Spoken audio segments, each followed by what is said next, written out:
Hi folks, I'm Sheila and welcome to Counsellor Convos. Let's get stuck in. Hi folks, welcome to another episode of Counsellor Convos. So as part of this suicide prevention series, I'm delighted to have Matt Higgs with me here today. Hello Matt. Hi, how you doing? Not too bad at all. So, Matt, if you're happy just to introduce yourself in whatever way you feel comfortable to do so. Yeah, so my name is Matt Higgs. I work for a company called Highway Traffic Management. We're based in Birmingham, but we do work across the country in different depots and areas. My job title is Senior HSEQ Manager. I've been with the company for just over 6 years now, and in this specific role for around four. And as part of my role, one of our sort of key pillars for my role and the business is mental health. So it's one of our six core values. And yeah, it's something that's sort of been quite close to our values as business since around 2017, 2018. So yeah, that's just a little bit about me. Yeah, fantastic stuff, Matt. I mean, certainly, on your website with the Talk More, which we will talk more about that campaign, you can see that mental health means a lot to you and your company, which is fantastic to hear. So I'd like to hear more about that. So about this Talk More campaign, which was why you were brought to my attention in the first place, with this whole suicide prevention series. So Talk More campaign, tell me, when did it all start? So Talkmore started with our now owner and managing director, Greg Baldwin, in 2017. So him and one of our other directors, Marcus Casey, they went on a mental health. It might have been an awareness course or first aid course. So it Yeah. was quite early on before, sort of 7, 8 years ago. And they sat there and they realised that our industry, specifically our business, probably hadn't got hold of this yet, got Mm. hold of mental health and well-being properly. So they realised that sort of at that time we were predominantly male industry, and that if our own workforce would be struggling, maybe we wouldn't be able to identify it yet, or people historically weren't talking about it, and just realised there was probably a big gap there in terms of mental health and well-being that we hadn't sort of ventured into or tried to sort of been able to close off yet. So it all started with that mental health first aid Yeah. course with those two going on it really. Yeah, wow. I mean, as you say, that maybe people weren't aware, that it wasn't brought to people's attention, and that this was actually of mutual benefit for the organization and for the people within the organization. Absolutely. So this was your managing director, they go on a course, and what do they decide to do then? So I think they went on the course just before I joined the business. And I joined the business as the first real part of the campaign started. So they worked with a couple of businesses that were close to one of our clients, and they did a survey around sort of mental health, what people Mm. experience, and it's the first real time we've probably approached something like that.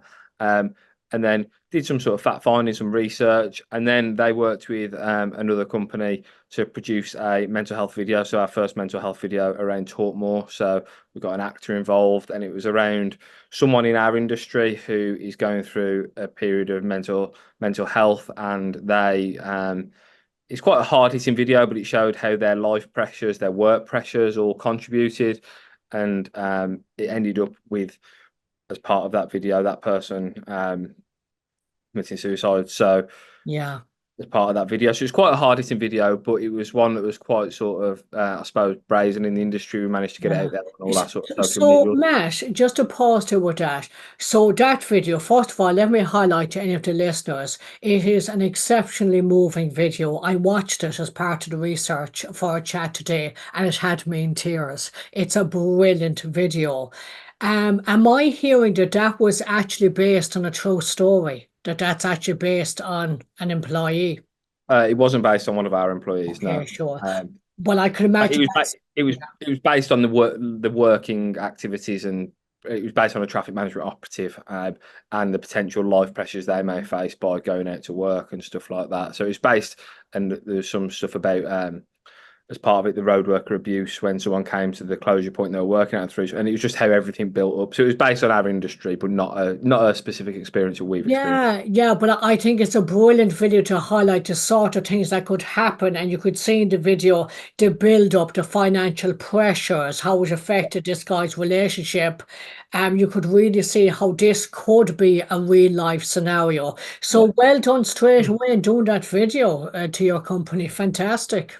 Yeah, yeah. It was. I think it was. We showcased it at a few supplier events and with our clients and stuff like that, and sort of like in our industry, they do safety stand down days. So we had a stall there where we showed it to like a lot of our industry, and I think the common theme that came out of everyone was collecting feedback that the video just looked like a normal bloke going through normal life pressure. So Yeah. it's quite. I think it was quite sort of hit home with a lot of people. Yeah. Probably that it could be them. So. Yeah, and that's it. And that's why us having a conversation and people having conversations in general is so important that we do bring mental health to the forefront. You were saying about like there was like a questionnaire, they did some research to see kind of how people's mental health was there. So tell me more about then what led on to the actual Talk More campaign then. So you had the initial video. Yeah, so then we did like sort of bits of things back then with which led to, I suppose, that campaign led to us internally doing our own sort of mental health toolkit in a way. So it was that was video was released sort of middle of 2018. We did a few things around it, around wellbeing, to getting mental health champions in the business, but we're at a very early stage of starting point then. So the stuff I'm talking about now probably seems quite sort of, when I'm saying it and verbalizing it seems quite basic what we're doing, but we're at the starting point, I guess. Um, Sounds very important, actually. yeah. So we put a few people through mental health champion courses and stuff like that. And then we did a little bit around sort of the campaign, and we had a couple of companies who helped with the survey, but we didn't really have anyone involved as members or anything. And then I suppose it really led to our toolkit being produced. And it coincided with the pandemic as well. So the middle of that sort of initial campaign was 2020, when mental health and well-being specifically were obviously, along with normal health, was at Yeah, the front of everything. So yeah. I suppose some of the things that we did in the business as part of the Talk More campaign is that in 2020, and it was off the back of people working from home within the office. A lot of probably 90% of our staff are based out on the road, so there wasn't that much working from home, but we were aware that people were isolated. So we started an initiative called Talk More Scores. So we had a sliding scale of scores, and once a month, and we still do this to this day, we check in with our operatives on a monthly basis. So back then in 2020, it started as a phone call, and we got some feedback from people saying that they might be in a van with someone, it might not be private, so it was difficult. So we've moved them onto text now, but once a month we text people and just check in with how they are, and we get varying responses. Some people are just like sound or all right, and then other people come to us with it, but it triggers a conversation, and that's what it was all about, really. Yeah, Matt, that sounds amazing. I'm loving the sound of talk more scores. And what a brilliant way to keep in check. As you say, you're checking in, with all the guys, all the staff to see how they're all doing. Some, it's again initiating that conversation. Yeah. Like, if you think about the whole initiative, that it is about getting people to talk more, and why do you think, in particularly, that guys find it so difficult to talk in the first place about issues? Uh, Personally, I can only go off my own experiences, Yeah, but I think up until maybe 2 years ago, I probably didn't say a word because I don't think men really have the answer for that question. If I'm completely honest, I think yeah. it's just one of those things that we just it's not in our own toolkit to deal with, I guess. Yeah. Do you think that, Matt, like using yourself as an example, as you said that, and I love your honesty here, that you wouldn't have done it yourself up until 2 years ago. Is it almost like that, when you look at that time beforehand, that it just wasn't something that you did personally, that didn't even Yeah, come into it. Like, because if you think nature and nurture and all that sort of thing, that if we look at the difference in general, and I know generalizing here, yeah, but in general, girls are kind of more encouraged to talk more and stuff like that. whereas lads, oh, aren't you a lovely strong lad, and aren't you, do you think there's an element, like the fact that that didn't even come into your radar, like for, I can imagine if I'm having a conversation with a female, it's going to be a different conversation. They're natural talkers. They're Yeah. encouraged to talk. Do you think that there is something in the generational behavior where it's just not encouraged? It's not seen as a natural, obvious thing to do, that Yeah. when men and women are bored, that we just talk about our feelings. Like, as you said, you didn't even think about that. I probably wouldn't go. I obviously would now, but I probably wouldn't go for a pint with my closest mates and chat to them about it. I'd chat to them about something else, really. I guess Yeah. something else about football or whatever it may be. And I think that's probably a lot of men sort of go to. And I think potentially a bit of a generational thing as well. Like I said, 7, 8 years ago, we were on the start of the journey. But if you're talking people who've suffered with mental health and well-being forever and a day, but it's just Yes. not been publicised. But if you're talking 20 years ago, like people probably wouldn't ever feel comfortable approaching their own employer about their mental health. They would have just gone off on sick with a physical illness or whatever. So I think, yeah, there's definitely probably a stigma about it. And I think specifically in our business, like I said, we're predominantly male based. The industry is as well. So Yeah. trying to get people to engage in that and to be honest, that's where so the Talk More campaign sort of sat there in 2020. We were obviously dealing with COVID, and then Yeah.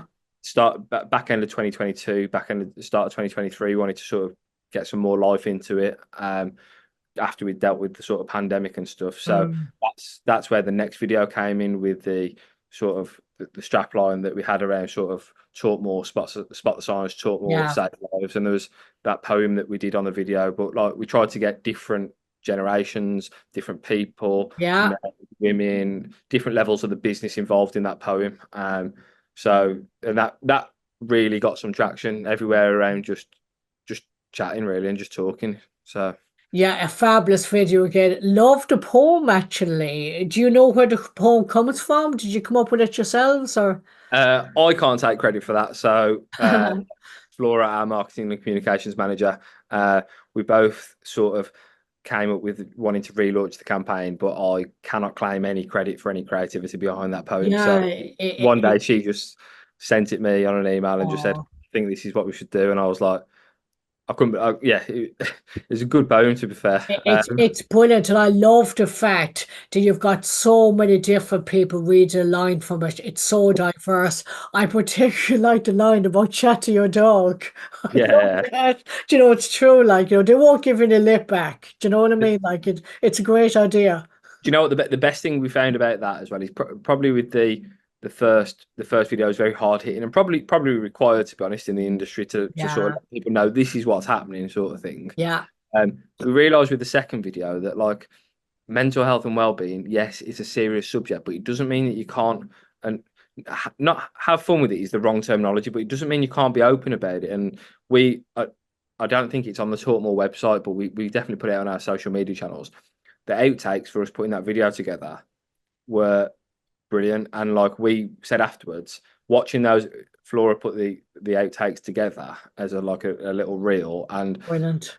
if you ever, it would genuinely be something you'd look at to cheer yourself up or to make you smile. So it was Yeah. like we need to so that's why we put it out there to promote it, really, saying yeah, it's a serious subject, but we need to also treat it like everything else we do in our lives and have like some open conversation and have a laugh with certain things if you can. You know what, Matt? You're absolutely spot on. You probably won't know this, but my background is in stand-up comedy, especially before I went on to become a registered mental health counsellor. And I combine the two. I deliver mental health, what I call my own unique, thing of mental health comedy. And I think it is so important. It is such a serious subject. We know that, but we can approach it and we can use humor in that. And it's actually so important. I think the outtakes definitely put it out there more, Matt, because I think that will engage people. It was interesting, because I looked at both videos, and whereas the first video was so poignant and so serious and absolutely needs to be there, but if you want people to engage, Yeah. it's interesting. That's why I went through the route of the stand-up comedy to get people to come to my mental health shows, which I still do actually now. And the same with talks, like when I did my recent talk for JCB, I was playing my guitar, I was having a crack with the audience while talking about a very serious topic. But you're right, Matt, that the humour is really important actually. And I think it's important. I think part of that as well is sometimes I think we do take ourselves far too seriously. Yeah. One of the lines on there, after this podcast, I'll send you the link for it. Because one of the Please lines on do. there, one of his lines is about you will get better, but he kept getting the line wrong. And one of the outtakes is him like going, "You will get better," like, and I was like, You will. yeah, the comedy behind like him saying that on like a mental health and well-being video, but it was brilliant. We did share that across our social media channels because I think we might have shared it across some like mental health awareness days, saying like it is a serious subject and it is, but we need to make sure that we're open with it as we are with other subjects, really, I guess. Yeah, I think it's making room for everything. It's like a Yeah, call I had earlier on with a friend of mine who had taken up a new hobby to help with her mental health, and the hobby went absolutely to pot. I'm obviously not going to go into the story. And she was very upset. And, and I know myself to give her time for that sadness, to allow her to be sad, because it's about allowing all different emotions. yeah, And then, kind of after that bit of time of being sad, I was saying, there's a bit of dark humor in this. Like, you did this very thing. She was recommended to do this thing for her mental health. And here you are, probably feeling a lot worse. Like, and we were both laughing our heads off. And I think it's about including the two. Do you know what I yeah, mean? That when things are, especially like in your own industry, Matt, so many things go wrong. Anger can flare up, frustration and stuff like that.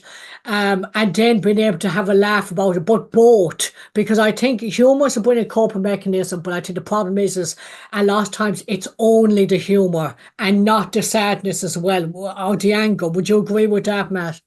yeah. I think sort of Yeah. when we spoke to anyone that we've dealt with from a mental health and well-being point of view with our employees and stuff, it's almost trying to get them sort of back in the room with stuff that they can Yeah. focus on and like stuff that makes them happy really. So you've got to get that humor and that happiness in there, but whilst nodding to the fact that they're going through something at the same time, I guess. Yeah, yeah. So how does it work then, the Talk More campaign? So in terms of we it's sort of two ways really, I guess. We Mm. we front the campaign, but we use all of our internal stuff to sort of structure it. So when it when it was relaunched in 2023, we reached out to some of our supply chain, a couple of our Yeah. clients, and asked them if they wanted to be members. So their sort of involvement is that we send them sort of free resource and stuff like that, let them know what we're going to do. We did Mm. like a shared mental health awareness week in 2023 where we traveled around different depots. They got Mm. involved in the video. And then I suppose the Talk More campaign as itself is just really getting it out there in the industry around that tagline and just when we do write things down, when we do something, and we our aims and objectives to get people talking. So just to make sure that we really champion that and make sure that it does sort of just happen across our business really and the industry as a whole. Because if we can do it across our business and Yeah. and our members, it'll filter out into the industry as well. So. Yeah, absolutely. It's that ripple effect, isn't it?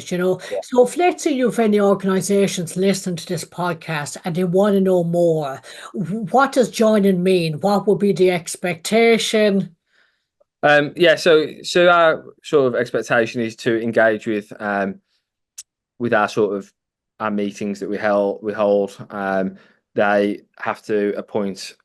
We did say two mental health first aiders. A lot of people are there with that, Yeah, but depending on the size of the business and the people they've got available to them to support yeah, that role, um, we're going to do some more research on it now. We've got more people involved, so really sort of making sure that we get some real data. And to be honest, it's a lot of us sharing best practice, us getting ideas off them for our own business, them getting yeah. ideas off us. I know that a couple of the businesses reached out to me who work with us who sort of stole the not stole, sorry, that's the wrong word, but they ask for the talk more scores Yeah, ahead of them in our sliding scale, because with the talk more scores, it's sort of, if someone scores themselves a certain level, it'll make us respond in a certain way. So we yeah, might increase our conversations, we might get them in for a meeting, we might ask them to go and get support through different avenues. So people have accessed that from us, and we've sent that over to them. And I suppose in our industry, in traffic management and working around the construction industry, we share loads of best practice around health yeah. and safety stuff, which obviously is my role, but health and safety stuff and operational stuff. But like, Yeah. why don't we share about mental health and well-being? Because if everyone does exactly the same as each other, just as well as each other, that's perfect. So Yeah, I love the idea. It's almost like you're all learning from each other. I yeah, love that idea, Matt, because I don't think anybody's the expert. I don't think anybody's got it no, sorted. I think it is about having those conversations with each other's organization to find out, well, what's worked in your organization, or that yeah, might work in our organization. It is about sharing ideas and trying different things to encourage those conversations, to encourage people to talk more, checking in with the staff more, because it's beneficial to everybody. People want to be happy in their jobs, but they certainly want companies to have a duty of care. And it's interesting, Matt, go back to a point that you mentioned, which I thought was brilliant. Like you were saying, some of the lines of that 20 years ago, that employees would never go to their employers with their own mental health. Because if you think about it, like decades ago, the employers, but oh, we're not going to have them in here, get them out and stuff like that. That it's not just about employees, it is about employers as well. Understanding mental health and recognizing that this is a thing, the same way the physical health is a thing. It's a bit of both here, because you're right, actually, Matt. Years ago, people would be stigmatized for that. They would be treated differently. And actually, there's no winners in that. yeah. No, no, I agree. I think, yeah, we Mm, really want to sort of just, I think, sort of the main thing we focused on was encouraging that proactive sort of proactive nature around it, trying to around that strap line is sort of spotting the signs, because we can all go and get mental health first aid courses, and we yeah, can all put people in positions to get themselves help once they approach us, but maybe we need to try and grab that before it happens. And a lot of within our industry, people tend to work in sort of groups of two. You sit with the yeah. same person for a period of time in a van. So it's really trying to get people to sort of ask that question if they're okay twice, and then just have the confidence to come to us saying, I think they're feeling a bit sort of low today or whatever, and really that really supporting us being proactive and us reaching out to them, rather than getting to a point where they feel like they either can't or don't want to. We can try and put things in place before they happen, really, which Yeah. I suppose for me is again exactly what we do in the health and safety world. So there should be no real difference, to be honest, in how we do Uh, it. So, Matt, your attitude is absolutely spot on towards this, treating them both the same, the health and safety. And especially what you're saying from a preventative point of view, it makes so much sense to get it. That's what I loved about JCB, doing a gig at JCB and talking about mental health, adding the odd bit of humour, but then getting into serious stuff and people realising that we're all the same. Because yeah, a lot of times when people struggle with their mental health, they feel like that they're on their own. They feel like that they're the only one going through it. And when we actually talk about it, we're all the same. Like, I don't care what job you do. Do you know what I mean? Like, yeah, we all have issues. We all have anxiety at certain times, depression, stuff like that. It can affect anybody. I think it's so important that we do keep those conversations open and make it a culture. It's like when I was looking at the different organizations involved, as part of the Talk More campaign, some of those organizations, I'm already their go-to counsellor. Some of those organizations, I've already counselled a third of their staff. So again, it makes it a win-win situation, because you want a happy workforce. And yeah, it's interesting actually, Matt, like go back to the first video and it highlighting that guy, working out in the traffic, out in the roads, sometimes the abuse that people get, if they have to close the road and stuff like that. I mean, what are the sort of issues have you kind of come across in the work environment that tend to, I don't know, cause anxiety? Yeah, so I suppose it definitely works hand in hand. But we did a campaign with one of our clients last year about road worker abuse. That's sort of quite Mm, well. That's prevalent in the industry at the moment in terms of it's the number one thing that people are talking about across the whole of the yeah, construction industry. And I suppose that coming to work every day and feeling like you do get abuse, and it's become the norm for people, which is wrong. So yeah. people probably don't report it as much as they should. But if someone came into an office or anywhere else and abused someone, you'd soon. So it's trying to support that, I guess. And yeah, that I think we tend to find that when we are dealing with mental health issues within our business, that can be a trigger point rather than that starting something. That's just the trigger point for someone to really then to spiral in. They may have been suffering with mental health and well-being before that, but that's almost Yeah. like a trigger that they shouldn't have to deal with. So I suppose it's slightly separate from Mm. what we're talking about in terms of our campaign Talk More, but it definitely works hand in hand with everything Do in the you know business. what, Matt? It's all relative. Like when people come to me for counselling and we explore as to why they're feeling the way they're feeling, there are so many factors to Yeah, relationship, to loss. Do you know what I mean? It never tends to be one thing. So it is all absolutely related. It's interesting, actually, kind of on a separate note, but still to do with traffic and stuff like that. Like even yesterday, so I'm a biker, my partner is as well, and we would have been at Matlock Bath yesterday, a beautiful day. And there was just bikes everywhere, which there is in Matlock Bath. And to be fair, there's plenty of designated areas to park your motorbike, which we would have done as always. But then there was a whole group of bikes that had taken up this area on the opposite side of the road, blocking up any wheelchair users, anybody else, you know. And of course, you had the parking attendants coming along, and rightly so, writing tickets. Like any bikers that was there, they asked them to move on and stuff like that. But then the other bikes that went away, they wrote them tickets, and it was fascinating. Like there was a guy who walked past me, the opposite side of the road, and he was hurling abuse at this guy who was literally doing his job. And he was absolutely with, you know, the traffic warden was well within his rights. The way the bikes were parked, yeah, we have to live together as a society. We have to accommodate for each other. Do you know what I mean? It can't be one rule for one. But it was just interesting, like that situation, that guy who was hurling abuse, he was looking for a fight. He was looking for it. And the guy, the traffic warden, he heard him. He didn't respond to him, and rightly too, because sometimes you have that line between escalating and de-escalating. Sometimes, you know, you kind of have to pick your battles because you have yeah. to think of your own safety as well as the safety of the public. It just must be very difficult, especially with traffic management when you have to divert traffic and stuff like that. How do you manage irate people that, do you know what I mean, Matt? It makes me curious about that. Yeah, no, it's really difficult. So Yeah. there's lots of conflict management techniques that we can employ. There's now a designated highways conflict resolution course that's Mm. accredited by one of the certification bodies who certify our industry. So that's one.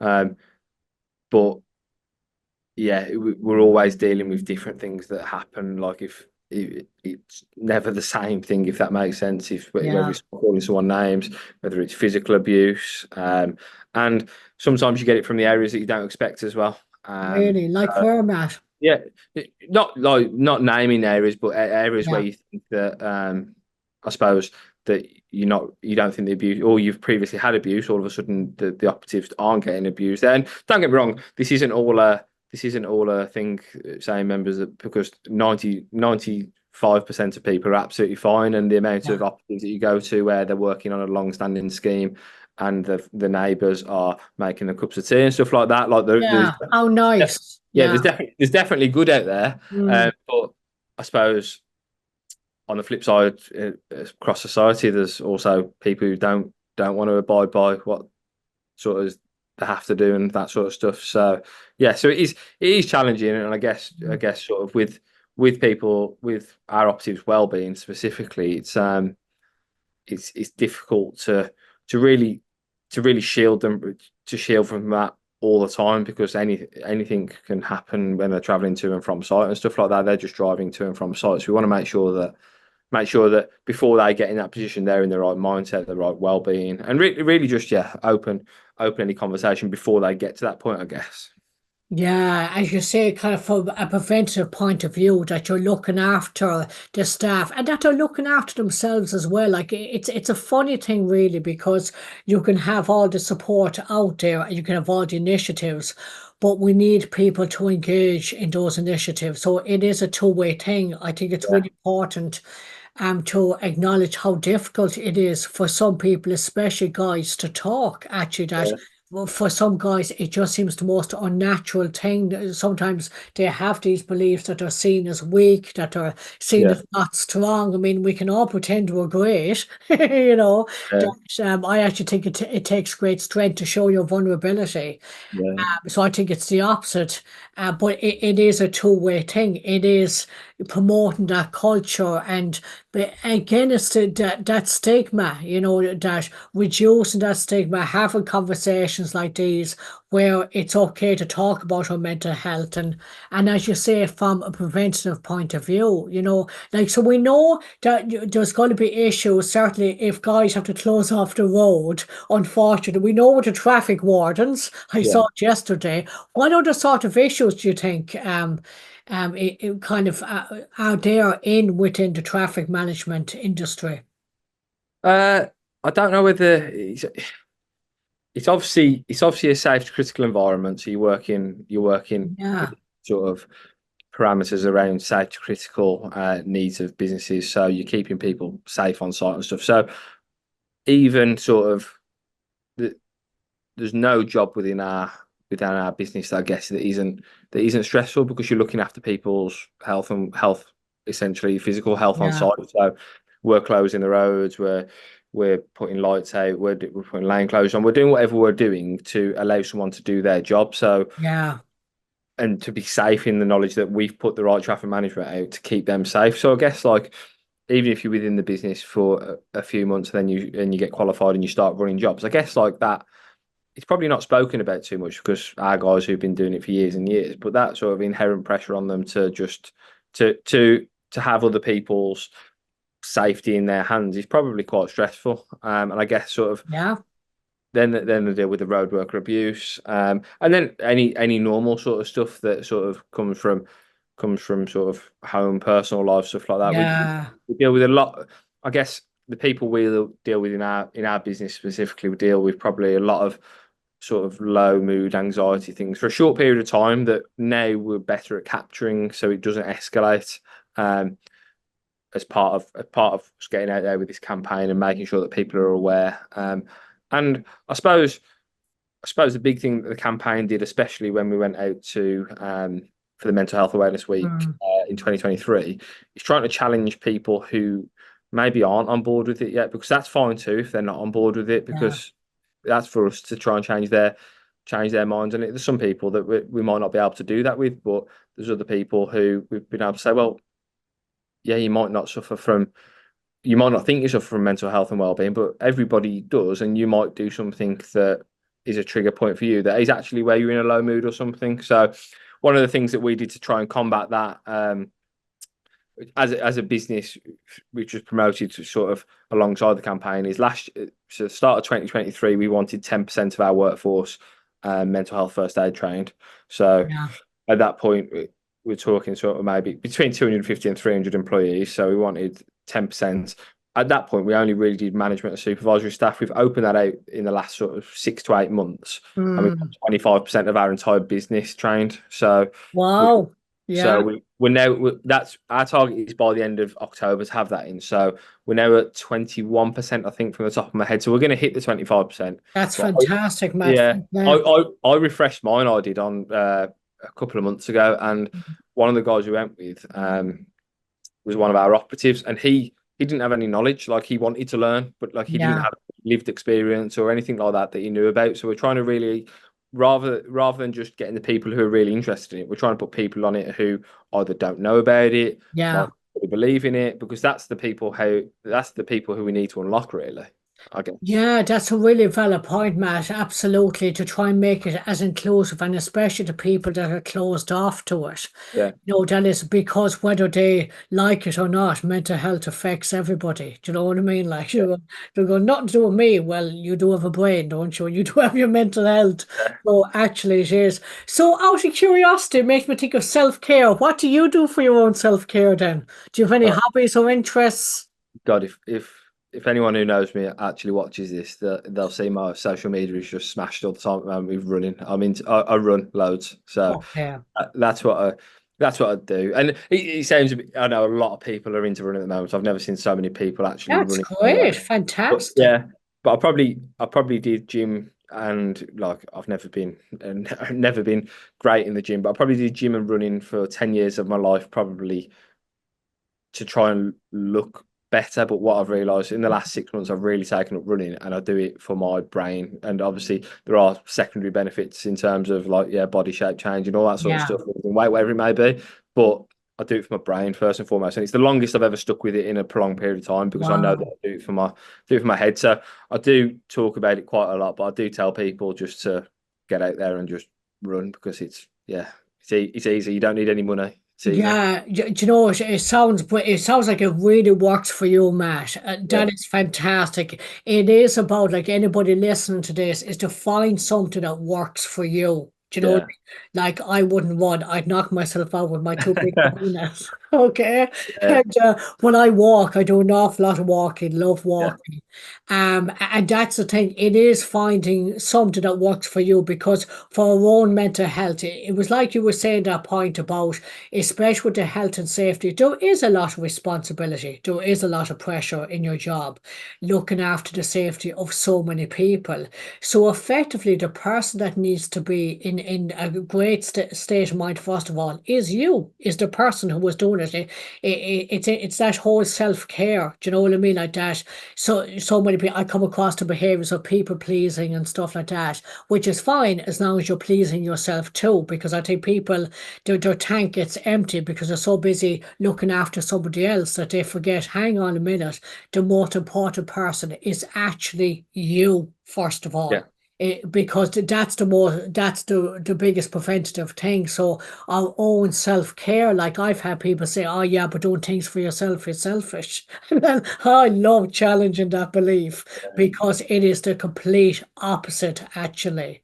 I think it also helps people like me personally. If I go home and I've had a bad day or something, if I go and chuck my trainers on and go for a run, Yeah. only thing I would have done if I didn't do that is go into my family, see my two kids, but not be in the right frame of mind to be in there. So I'd probably ruin their evening Yeah. indirectly. But by taking half an hour, 45 minutes to just go and clear my head and do something for me, actually in the long run benefits them without them realizing, I guess, because I'm not in that negative mindset or whatever it might be. Yeah, it absolutely does, Matt. That's the whole self-responsibility in checking in, first of all, how am I doing? What sort of a mood am I bringing into the household? Now, that might look differently for somebody else. Somebody else, they might have a partnership of friends where they can offload and have the rent that they need. Yeah, they're Yeah, like, "Ooh," and it's great if, we'll say, if there is somebody in your home life that you could do that, they could do the same. Other people might have like a punching bag where they have yeah, 10 minutes, just letting go. So, because, we never know what the work day is going to bring. So, it yeah. is ways to offload that frustration. Again, it's finding things that work for you. And I think it's so important that we have these conversations that you never know what somebody might hear and think, actually, I'll give that a go. I will start running. I like Matt's idea here. So Matt, if people want to find out more about the Talk More campaign, where do they go to find out about it?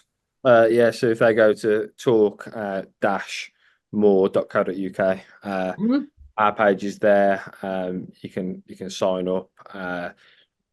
Obviously, there's lots of sort of benefits to joining, Yeah. and there's some stuff that we sort of promise that in terms of sorry that we ask businesses to Yeah. Sorry. So the mental health first aid qualification, appoint someone to be part of the meetings, engage with the surveys when we Yeah. do the surveys out, and then we ask for like sort of 2 social posts a year around Talk More. So trying to engage, like with Mental Health Awareness Week, one is like everyone to sort of flood the industry with that posting at the time, whether it would be Yeah. LinkedIn, Facebook, Twitter, whatever it would be, and that's what we sort of tried to do with the video as well. We had a sort of set strategy to try and get it out there for a whole day consistently, rather than being sort of just 1 hour of the day or something. Really push it along so people engage with that. So yeah, the Talk More website, there's stuff there. We send out sort of newsletters with some resource on it. It might just be Yeah. signposting to certain stuff, but like I said, we gain people who've taken the Talk More scores ideas from what we do as a business. I've reached out to other people and asked them about other things they do, because I thought, hang on, why don't I do that sort of thing? So Yeah. there's plenty for, which again, it's just like the campaign. I guess it's just about us opening up conversation about it, rather than anything too strenuous in terms of having to commit to loads or anything. It's just really opening up conversation, having people who are like-minded businesses in like-minded industries, I Yeah. guess. Absolutely, Matt. It's a fantastic initiative. It's great what you're doing. I've been on your socials as well, just stuff on your social media on the Facebook. Really, really impressive, all the things that you're doing. And, for anybody listening here, any organizations, anybody listening here, just to spread the word of this podcast, because you never know who this may help. Like, I wasn't aware of the Talk More campaign, and then Lorraine then from Seeker brought it to my attention, which is why we're here today, which is Yeah. fantastic. So the more we talk, the more we connect, the more we find about other stuff, and you just never know what initiative makes that difference from a preventative point of view. That Yeah. we want to keep everybody safe here. That's the plan. Yeah. Yeah. You, 100%. Yeah. so Matt, I won't be running with you, okay? Because I won't be able to keep up with you. You can follow me on the bike if you want. Oh, well, actually, now what speed do you run at? I won't hold you. You'll be way quicker on the bike, so I'll probably dug myself into a little bit of a hole there. So I'll throw you a rope. I'm on my MT-07, so that'll be quite interesting. Good stuff. Matt, thank you so much for your time today. no Really problem. appreciate it. And the best of luck with your campaign. No doubt we'll be seeing you again. Yeah. Cheers. Thank you. Okay, cheers then. Bye-bye. Bye.